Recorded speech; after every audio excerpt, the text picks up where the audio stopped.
O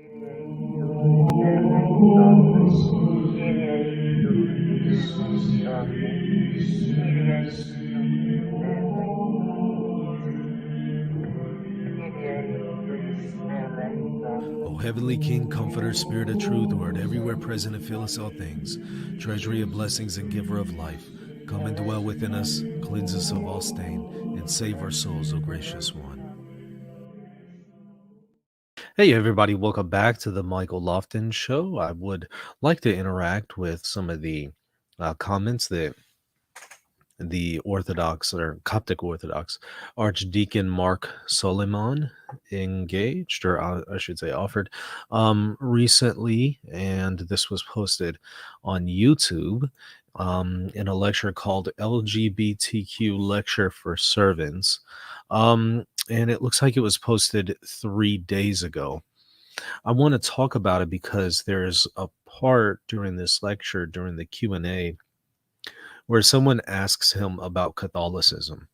And I would like to, engage his comments on Catholicism because he points to what he thinks is a difference between Catholics and Coptic Orthodox on this particular matter. And I found it unfortunate. I'm sure the guy is a good guy. I'm sure he's a great deacon, good person, sincere. I imagine, he's again all of those things.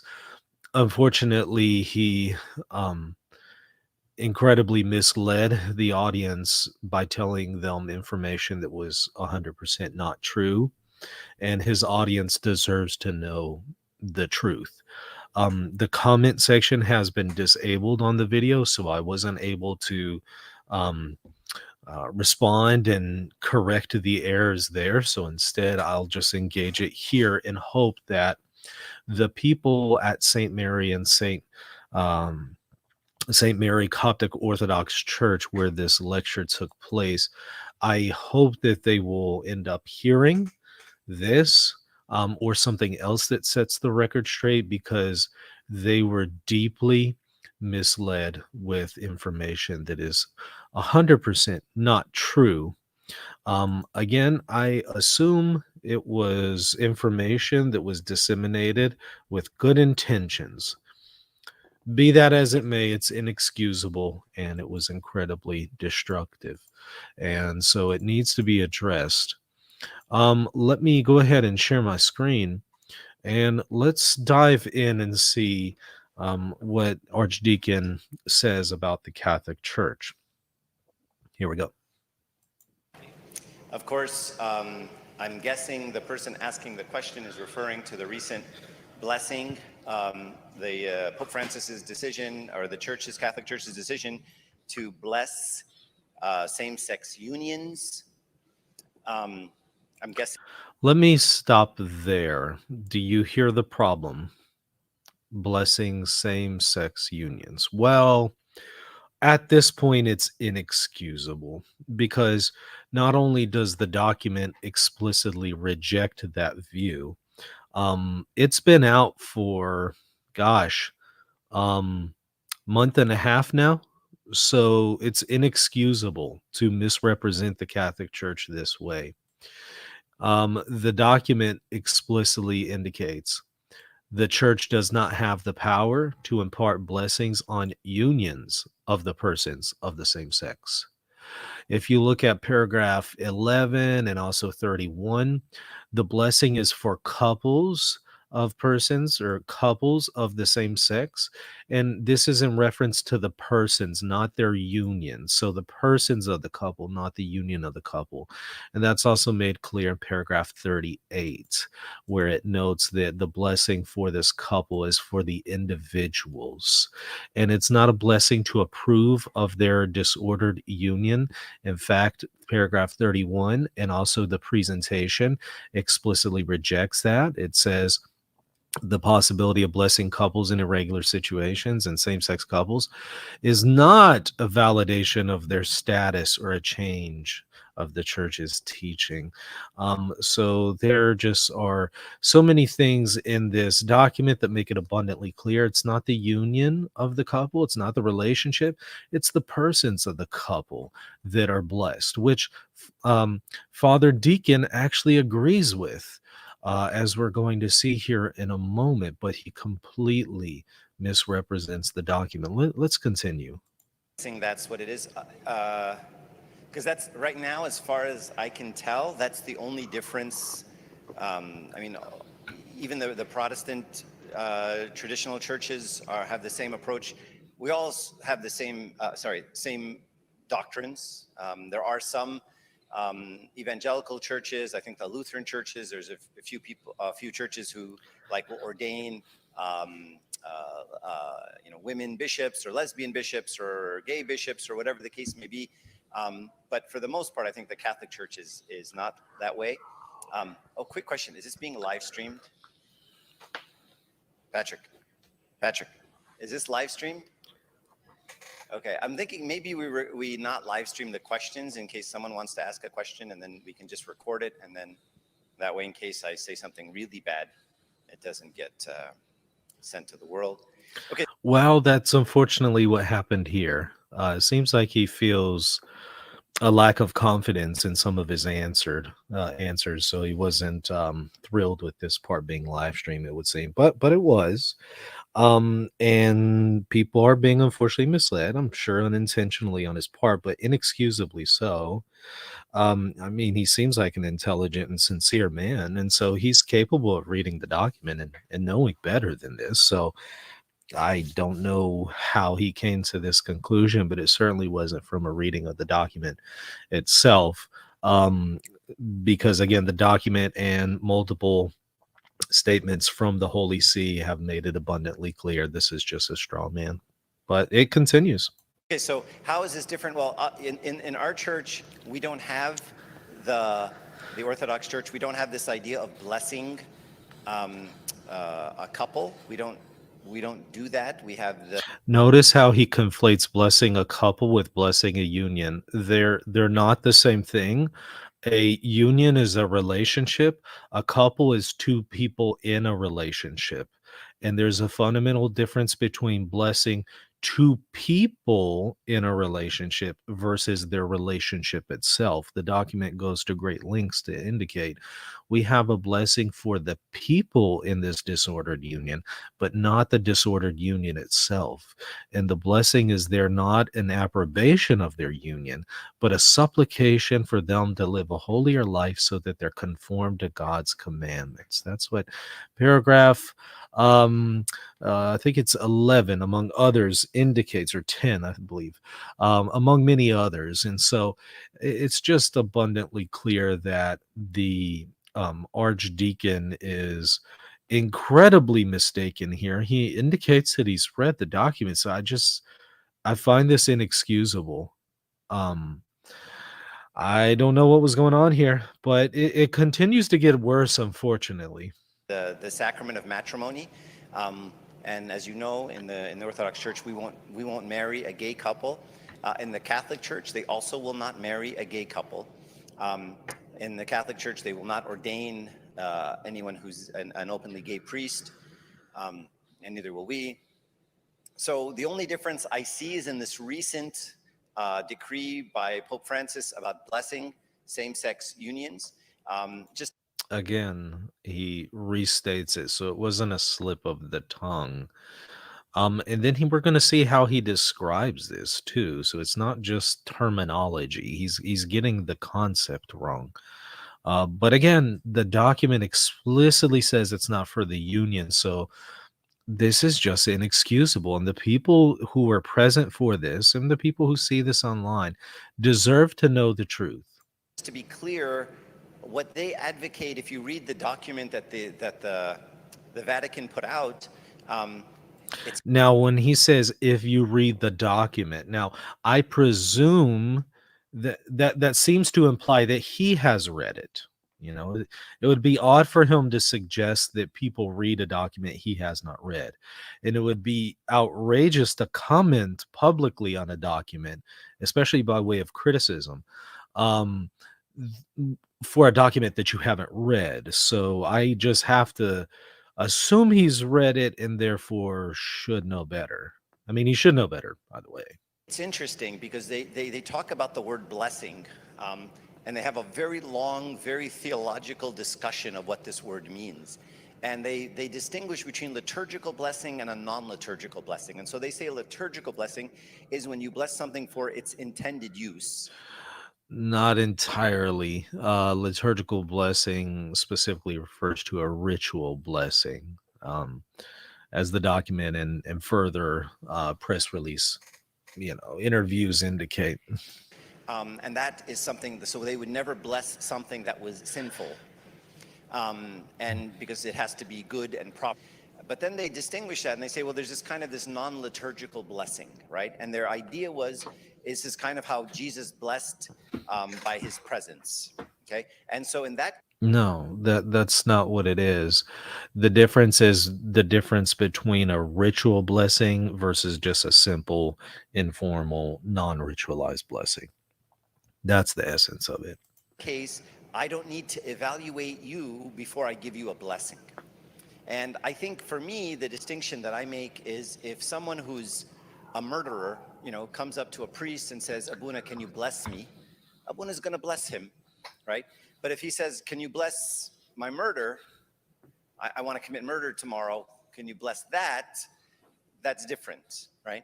And what's interesting about the way the Catholic Church worded it is they said, we bless things that we know are sinful. Wow. No. So the distinction that Father Deacon is making here is that we bless the sinner, not the sin. And he says, okay, that's legitimate. But then he wants to say that isn't the position of Catholicism. Actually, that is the position of fiducia supplicans. It's the persons. Paragraph 31.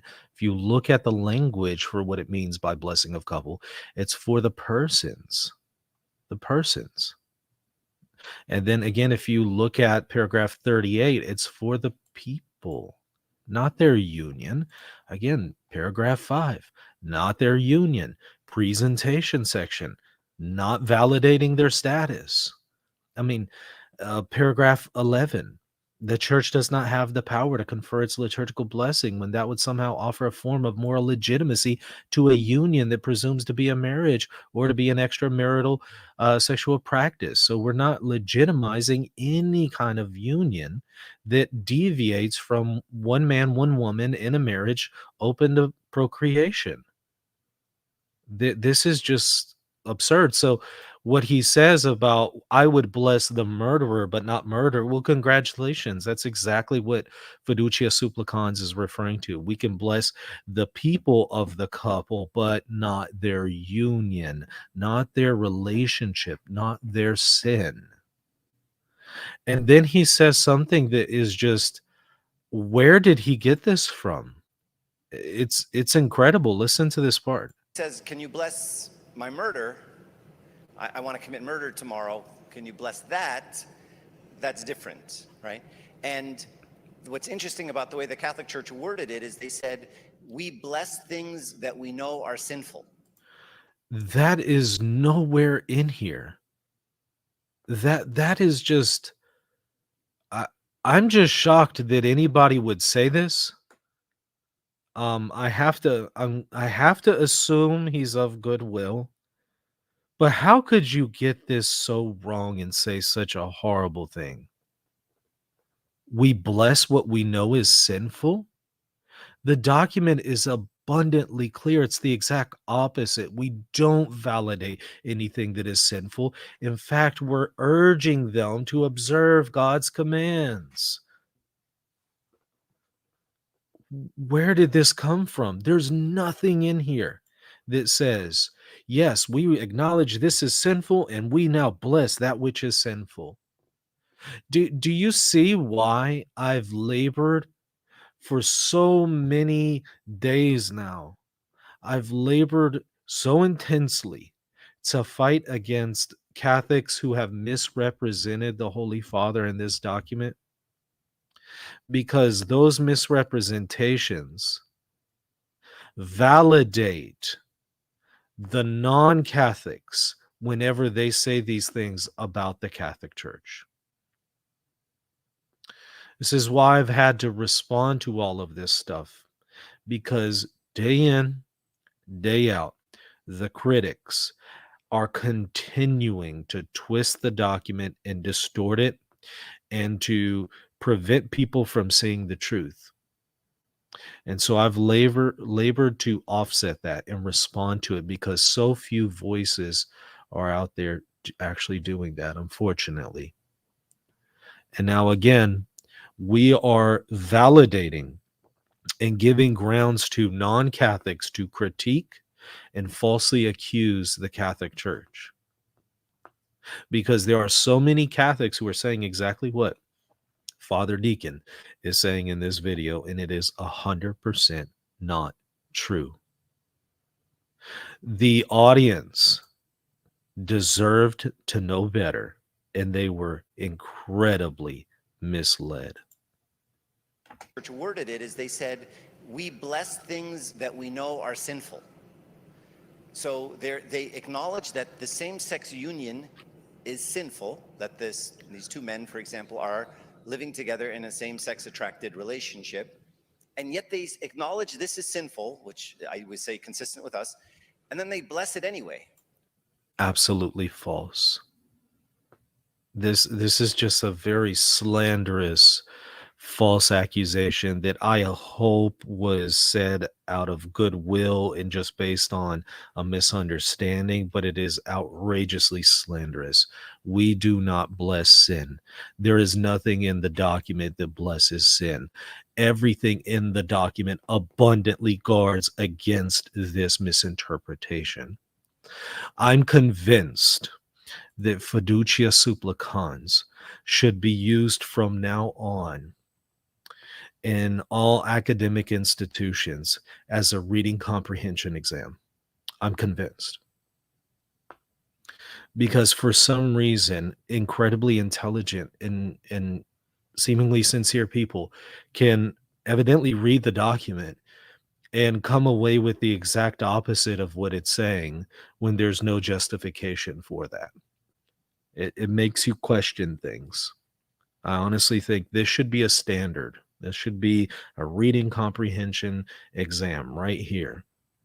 And I also think that it should also be a standard for public speakers. If you read the document and you can't understand this and get this right, you might not need to be speaking publicly. You might not need to be in a teaching position. I honestly feel like this should be the bar test for who should be a teacher. You know, if you can't get this right, I'm sorry, you'll never get the Trinity right, and you'll never get the Bible right. If we have this much difficulty with something that is so abundantly clear, then gosh, I don't have any confidence you're going to get anything else right. So this is just, I don't know. It's inexcusable though. And I feel so bad for the people at St. Mary, who were misled here. Let's continue. There's just a little bit more left.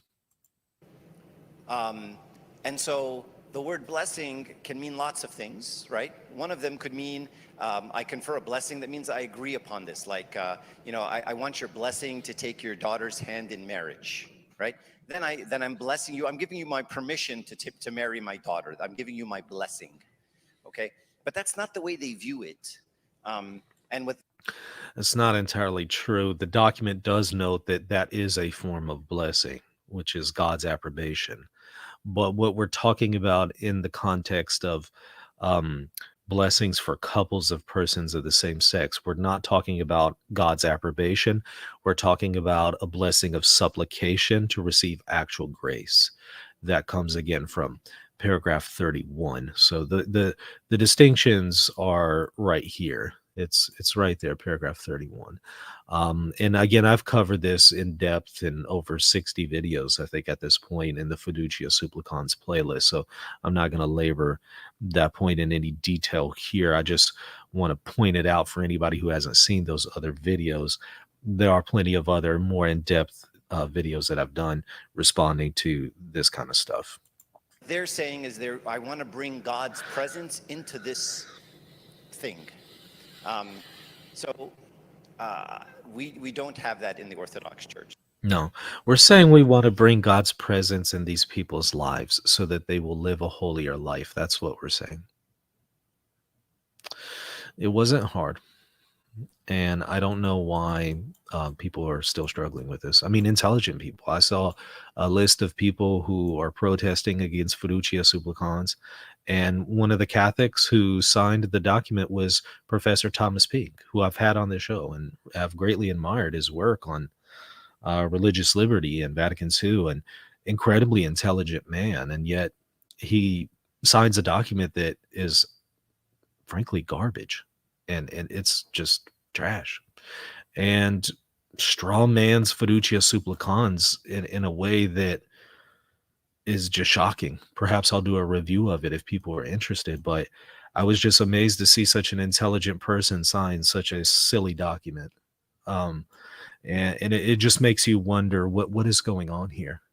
It cannot be an issue of the intellect, because so many of these people are intelligent people and they've understood much more complex issues. So the fact that they are stumbling over fiducia supplicans tells me it's not an issue of the intellect.